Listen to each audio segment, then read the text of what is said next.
Hello guys, welcome all of you in my new video. Guys, आज की video में बात करेंगे सीडीबी के रिक्रूटमेंट 2023 के बारे में। गाइस, ये जो रिक्रूटमेंट है CA, CMA, CFA, BCom qualified सभी कैंडिडेट्स के लिए अप्लाई कर सकते हैं। सेमी क्वालिफाइड कैंडिडेट्स भी इसके लिए अप्लाई कर सकते हैं। गाइस, वैकेंसी भी काफी अच्छी है और पैकेज भी काफी अच्छा ऑफर किया गया है। और ये जो जॉब ऑफर की गई है, जो परमानेंट जॉब है, यहाँ पे कोई भी एफटीबी या टेम्परेरी बेसिस पर रिक्रूटमेंट नहीं है। ये पूरा परमानेंट जॉब है और इसमें इंटरव्यू बेसिस पे आपका सिलेक्शन हो, कोई एग्जामिनेशन नहीं रखा गया है। तो वैकेंसी काफी अच्छी है। ऑल ओवर इंडिया लेवल पे के बेसिस पे वैकेंसी है। Guys, before starting this video, अगर आप इस चैनल पे नए हैं तो चैनल को सब्सक्राइब कर लें और बेल आइकन क्लिक कर दें। Let's start the video. Guys, ये जो रिक्रूटमेंट निकाली गई है, ग्रेड ए ऑफिसर के लिए निकाली गई गाइज यार, ये जनरल स्ट्रीम के लिए निकाली गई। मींस कोई भी इसके लिए अप्लाई कर सकता है। इवन इसमें रिक्वायरमेंट भी दी गई है कि क्या क्वालिफिकेशन चाहिए, कितना एक्सपीरियंस चाहिए, वो भी यहाँ पे मेंशन किया गया है। ये रजिस्ट्रेशन गाइज यहाँ पे 8 नवंबर से स्टार्ट हो चुका है। क्लोजिंग डेट है 28 नवंबर तक। आप 28 नवंबर तक इसे अप्लाई कर सकते हो। एज के लिए कट ऑफ डेट रखी गई गाइज 8 नवंबर को। जो भी एज क्राइटेरिया रखा है वो 8 नवंबर के बाद कंसिडर नहीं किया जाएगा। इसी तरह एक्सपीरियंस के लिए गाइज 28 नवंबर का क्राइटेरिया रखा गया है। ग्रुप डिस्कशन और इंटरव्यू की जो कट ऑफ डेट रखी गई वो दिसंबर या जनवरी के आसपास आपका ग्रुप डिस्कशन या इंटरव्यू हो जाएगा उसका। Number of vacancies and reservation की बात करें तो गाइज यहाँ पर जो है ये वैकेंसी जो है असिस्टेंट मैनेजर ग्रेड ए के लिए है। जनरल स्ट्रीम में 44,500 से स्टार्टिंग होगी और जो 89,150 के पे स्केल में आपको रिक्रूट किया जाएगा। मींस अप्रॉक्स इनिशियल 90,000 के पर मंथ के हिसाब से आपकी ग्रॉस सैलरी रहेगी। गाइज यहाँ पे टोटल वैकेंसी गाइज यहाँ 50 है, जिसमें से 22 अनरिजर्व वैकेंसीज है, बाकी रिजर्व भी की गई है जिस हिसाब से। तो जैसे भी आप एलिजिबल हैं उसमें आप अप्लाई कर सकते हो गाइज यहाँ पर।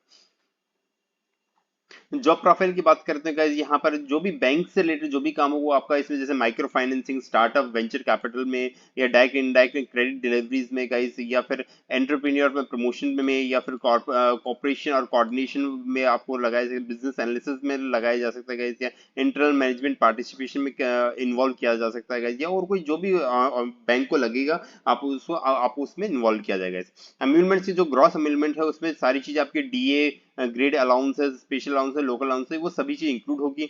उसके अलावा अदर फैसिलिटीज भी गाइज आपको दी जाएगी, जो भी पब्लिक सेक्टर एंटरप्राइजेस में या बैंकों में दी जाती है वो सभी आपको, जैसे लाइक ग्रेचुटी, लीव, एलएफए जो आपको 2 साल में एक बार मिलता है गाइज, मेडिकल एक्सपेंसेस का रियम्बर्समेंट, आपको लॉन्च एक्सपेंसेस, टेलीफोन, न्यूज़पेपर, ये में सभी आपका रियम्बर्समेंट। इवन आपको लोन्स एंड एडवांसेस भी यहाँ पे प्रोवाइड की जाएंगे, जो भी है उसके आपकी एलिजिबिलिटी के बेसिस पे गाइज, यहाँ पर जो कंपनी की पॉलिसी होगी उसके बेसिस पे। इवन आपने अगर JAIIB क्वालिफाई या CAIIB क्वालिफाई कर रखा है ज्वाइनिंग से पहले ही, तो उस केस में आपको एक या दो एडवांस इंक्रीमेंट भी दिए जाएंगे गाइस यहाँ पे। तो उसका ही एक अलग क्राइटेरिया रखा है गाइस यहाँ पे।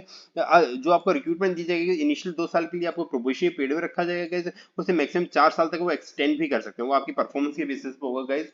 अगर आपने अच्छा परफॉर्म किया तो विद इन 2 ईयर्स आपको जो है कंफर्मेशन हो जाएगी गाइस यहाँ पे। ये जो पोस्ट है गाइस वो ट्रांसफरेबल बेसिस पे है, तो आपको ऑल ओवर इंडिया कहीं भी पोस्ट कर सकते हैं इसके लिए।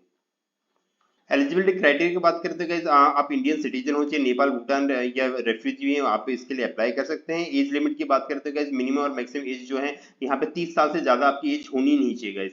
8 नवंबर को कट ऑफ डेट रखी गई है। मींस 8 नवंबर को आप 30 साल तक के हैं तो आप अप्लाई कर सकते हैं। अगर उससे ज्यादा हो गए तो आप इसके लिए अप्लाई नहीं कर पाओगे गाइस। आपको एज रिलैक्सेशन दिया जाएगा, जो जो सभी central government public sector enterprise में दिया जाता है, सभी आपको SC ST कैंडिडेट को 5 साल, ओबीसी को 3 साल, मतलब जो भी है नॉर्मल सभी ऑर्गेनाइजेशन दिया जाता है गवर्नमेंट के रूल के हिसाब से, वो सभी आपको दिया जाएगा गाइस। उसको आप देख लेना। इसमें ज्यादा काफी लंबी एडवर्टाइजमेंट है गाइस, 32 पेजेस की एडवर्टाइजमेंट है, तो मैं इसमें इतना डिटेल में नहीं जाऊंगा। एसेंशियल क्वालिफिकेशन और पोस्ट क्वालिफिकेशन एक्सपीरियंस की बात करते गए, क्योंकि यहाँ जो रिक्रूटमेंट ग्रेड ए ऑफिसर के लिए गए ये जनरल स्ट्रीम में है, तो इसमें बैचलर डिग्री वाला भी अप्लाई कर सकता है अगर आपके पास 60% मार्क्स है। और अगर SC ST कैंडिडेट या PWD कैंडिडेट तो 55% मार्क्स है, तब भी आप इसके लिए अप्लाई कर सकते हैं। इसी तरह अगर आप CA, CS, CWS, CFA और CMA कैंडिडेट्स हैं तब भी आप इसके लिए अप्लाई कर सकते हैं। आपके पास अगर ये एजुकेशन क्वालिफिकेशन है तब भी आप, या फिर आप बैचलर डिग्री इन लॉ है या फिर इंजीनियरिंग में है और 60% मार्क्स आपने स्कोर किया, और SC ST कैंडिडेट के लिए 55% मार्क्स अगर आपके हैं तब भी आप इसके लिए अप्लाई कर सकते हैं गाइस। एक्सपीरियंस की बात करते हैं गाइस, यहाँ पे 2 साल का एक्सपीरियंस मांगा गया है। कमर्शियल बैंक्स में, शेड्यूल कमर्शियल बैंक में अगर आपको एक्सपीरियंस है, या ऑल इंडिया फाइनेंशियल इंस्टीट्यूशन में, मींस बैंकिंग में आपको एक्सपीरियंस है और आपने MSME लैंडिंग से रिलेटेड कुछ काम किया है, तो वो आपका प्रेफरेंस दी जाएगी उसके लिए गाइस यहाँ पर। इसी तरह अगर आपको 3 साल का NBFC से रिलेटेड आपका एक्सपीरियंस है, या MSME lending, non individual lending, corporate lending में है आपको एक्सपीरियंस है, तो उस केस में भी आपका एक्सपीरियंस काउंट किया जाएगा। और ये जो एक्सपीरियंस होगा वो पोस्ट क्वालिफिकेशन एक्सपीरियंस होगा। मींस अगर आप बीकॉम के बेसिस पे अप्लाई करते हैं, बीकॉम के बाद आपने अब जॉब की हो, या फिर एमकॉम के बाद मतलब जो भी बैचलर डिग्री है या उसके बाद आपने जॉब की, या सीए सीएमए के डिग्री की बेसिस आप अप्लाई करें तो उसके बाद का आपका एक्सपीरियंस होना चाहिए, जैसे 2 साल या 3 साल का गाइस, जो भी रिक्वायरमेंट है उसके बेसिस पे, ठीक है। एक्सपीरियंस जो होगा अगर आपने कॉन्ट्रेक्चुअल बेसिस पे काम किया तो वो आपका काउंट नहीं किया जाएगा यहाँ पर। और जो भी आपके मार्क्स से फ्रैक्शन में अगर है तो जो हायर जो परसेंटेज है वो राउंड ऑफ लोअर साइड में की जाएगी, हायर साइड में नहीं की जाएगी। इसके बाद आपका प्री रिक्रूटमेंट ट्रेनिंग भी होगी गाइस, अगर एससी एसटी कैंडिडेट है तो एक एडिशनल ऑप्शन दिया जाएगा गाइस, यहाँ पे आपको प्री रिक्रूटमेंट ट्रेनिंग दी जाएगी आपको 10 दिन की, उसके लिए आपको अप्लाई करना पड़ेगा ऑनलाइन जाके, उसके एप्लीकेशन के बेसिस पे आपको रिक्रूटमेंट की ट्रेनिंग दी जा सकती है, जिसमें ग्रुप डिस्कशन इंटरव्यू कैसे होता है वो सारी चीजें बताई जाएगी। सिलेक्शन प्रोसेस की बात कर लेते हैं गाइस। सिलेक्शन जो होगा आपका ग्रुप डिस्कशन और इंटरव्यू के बेसिस पे होगा, जिसमें आपका जो ग्रुप डिस्कशन और इंटरव्यू के लिए पहले आपका सिलेक्शन आपकी जो क्वालिफिकेशन है उसके बेसिस पर, और जो आपका एक्सपीरियंस है वो देखा जाएगा, उसके बेसिस पे आपको ग्रुप डिस्कशन और इंटरव्यू के लिए बुलाया जाएगा। उसके बाद आपका एक साइकोमेट्रिक टेस्ट भी हो सकता है गाइस, उसमें आपकी पर्सनैलिटी, लेवल ऑफ कम्युनिकेशन, कैसे आपकी प्रॉब्लम सॉल्विंग एबिलिटी है उसको चेक किया जाएगा, विलिंगनेस ऑफ वर्क, मतलब जनरल आपसे डिस्कशन किया जाएगा, वो देखा जाएगा। उसके बेसिस पे आपको आफ्टर साइकोमेट्रिक टेस्ट आपको बुलाया जाएगा ग्रुप डिस्कशन और इंटरव्यू। मींस पहले आपका मार्क्स देखे जाएंगे कि क्या क्वालिफिकेशन, आपका क्या एक्सपीरियंस, उसके बेसिस पे आपको शॉर्टलिस्ट किया जाएगा और आपका साइकोमेट्रिक टेस्ट होगा गाइस। उसके बाद जैसे ये दोनों चीज हो जाती है उसके बाद उसके जो जिस हिसाब से आपकी परफॉर्मेंस होगी उसके बेसिस आपको ग्रुप डिस्कशन और इंटरव्यू के लिए बुलाया जाएगा। जो मैक्सिमम मार्क्स होंगे यहाँ पे 100 मार्क्स का ग्रुप डिस्कशन और 100 मार्क्स का इंटरव्यू रखा है गाइस, दोनों में अलग अलग 100 मार्क्स का रखे गए guys. Minimum qualifying marks bank decide करेगा कितना होगा वो बाद में बताएगा, यहाँ पे कुछ मेंशन नहीं कर रखा है गाइस। यहाँ पे फाइनल सिलेक्शन जो होगा कंबाइंड मार्क्स के बेसिस होगा, मींस ग्रुप डिस्कशन और इंटरव्यू के दोनों के मार्क्स कंबाइन करके देखे जाएंगे, दोनों की परफॉर्मेंस अलग अलग देखी जाएगी यहाँ पे। और बैंक रिजर्व करता है, ये भी लिखा हुआ है कि अगर बैंक को लगा कि भाई ज्यादा एप्लीकेशन आते हैं वो आपका रिटन एग्जामिनेशन भी ले सकता है गाइस यहाँ पर, और उसको ये कोई भी क्राइटेरिया भी अभी के ग्रुप डिस्कशन या इंटरव्यू के बेसिस सिलेक्शन उसको भी वो चेंज कर सकता है, यहाँ पर क्लियरली लिखा हुआ है गाइस।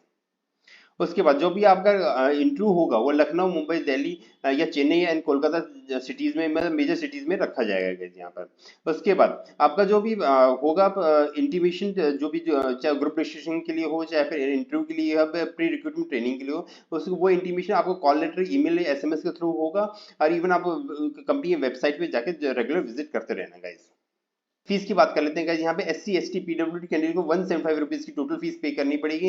इसी तरह other than SC ST PWD को यहाँ पे 1100 रुपए की फीस पे करनी पड़ेगी गाइस। अप्लाई कैसे करना है गाइस, इसका पूरा प्रोसेस यहाँ पे दे रखा है, इसमें डिटेल में नहीं जाऊंगा, आप देख लेना। इसमें एक चीज ध्यान रखना है, आपका जो भी सिग्नेचर वो कैपिटल लेटर में नहीं होना चाहिए, उसको वो एक्सेप्ट नहीं करेंगे गाइस यहाँ पर, ठीक है। उसके अलावा आपको एक रिटन डिक्लेरेशन देनी पड़ेगी गाइस, और उसके बाद यहाँ पे देखिए कैसे अप्लाई करना है उसका पूरा प्रोसीजर दे रखा है गाइस, जिसको जाके आप डिटेल में देख सकते हैं गाइस, इसमें ज्यादा डिटेल में नहीं जाऊंगा। जनरल इंस्ट्रक्शन की बात करते हैं गाइस, यहाँ पर जो भी है आपका एजुकेशन क्वालिफिकेशन, एज का जो कट ऑफ डेट रखी गई 8 नवंबर को, जो भी ऊपर मेंशन की गई थी 8 नवंबर को आपका एज का क्राइटेरिया देखा जाएगा, और जो आपकी एजुकेशन क्वालिफिकेशन एक्सपीरियंस है वो 28 नवंबर को देखी जाएगी गाइस यहाँ पर। और आपको एप्लीकेशन भेजने की कोई जरूरत नहीं है, यहाँ पे आपको मीन्स ऑनलाइन ही अप्लाई करना पड़ेगा, उसकी हार्ड कॉपी आपको भेजने की कोई जरूरत नहीं है गाइस। इसके बाद अगर अगर आप ओबीसी कैंडिडेट हैं और ओबीसी जो एग्जेम्पशन है वो क्लेम करना चाहते हैं, तो जो आपका कास्ट सर्टिफिकेट होगा जो 1 साल से पुराना नहीं होना चाहिए। 1 साल क्या होगी, date of closure of means 28 नवंबर को कंसीडर की जाएगी। अगर आपका 1 साल से पुराना है तो आप उसके लिए अप्लाई नहीं कर पाओगे, मींस आपको जनरल कैटेगरी में ही अप्लाई करना पड़ेगा, तो 1 साल से पुराना आपका सर्टिफिकेट नहीं होना चाहिए गाइज। गाइज आपकी जो पोस्टिंग हो ऑल ओवर इंडिया कहीं भी कर सकते हैं गाइज। अच्छा यहाँ पे क्लियरली लिखा गया है गाइज, यहाँ पे अगर आपने इंटरव्यू के दिन या ग्रुप डिस्कशन के दिन अगर आप लेट आए तो आपको परमिट नहीं करेंगे गाइज वहाँ पे अटेंड करने के लिए, तो आपको टाइमली वहाँ पे अटेंड करना है गाइज। उसके बाद जनरल गाइडलाइंस है गाइज, इसमें ज्यादा डिटेल में नहीं जाऊंगा मैं, ये जनरल गाइडलाइंस है तो देखना, अगर एग्जाम होगा तो इसका एग्जाम सेंटर भी यहाँ पे मेंशन किए गए हैं। गाइस डिस्कस कर लेते हैं क्या वो अप्लाई कैसे करना है। आपको सीडबी की साइट पे जाना है गाइस, उसके बाद कैरियर ऑप्शन पे क्लिक करेंगे गाइस। यहाँ पे देखिए नीचे ये रिक्रूटमेंट दी गई है गाइस, ये जो एप्लीकेशन इस पे क्लिक करेंगे ग्रेड ए ऑफिसर के लिए गाइस। यहाँ पर इस पे सिंपल सा क्लिक करने के बाद देखिए यहाँ पे एडवर्टाइजमेंट का लिंक है गाइस। यहाँ पर कौन कौन से फॉर्मेट है, एससी एसटी पीडब्ल्यूडी के कास्ट सर्टिफिकेट के लिए कौन सा फॉर्मेट है वो भी मेंशन किया गया है। उसके बाद यहाँ पे आप सिंपल से अप्लाई नाउ करेंगे गाइस यहाँ पर। अप्लाई नाउ करते समय गाइस यहाँ पे आपको न्यू रजिस्ट्रेशन करना पड़ेगा। यहाँ पे सारी डेट्स दे रखी है, लास्ट डेट क्या है, उसके बाद आपको सिंपल से अप्लाई करना है गाइस। इवन मैंने इस पे एक अलग से वीडियो बना रखी है जिसमें आपको क्या प्रोसेस होता है इंटरव्यू का, पब्लिक सेक्टर एंटरप्राइजेस में गवर्नमेंट जॉब के लिए क्या सिलेक्शन प्रोसेस होता है गाइस, कैसे ग्रुप डिस्कशन क्वेश्चन किए जाते हैं, ग्रुप टास्क क्या होती है, कैसे की जाती है, उस पर एक अलग से वीडियो बना रखी है। उस वीडियो का लिंक मैं डिस्क्रिप्शन बॉक्स में शेयर कर दूंगा, उसको भी जाके देख सकते हैं guys. Guys, hope you find this video informative. Please like, share, and subscribe my channel. Thank you, friends.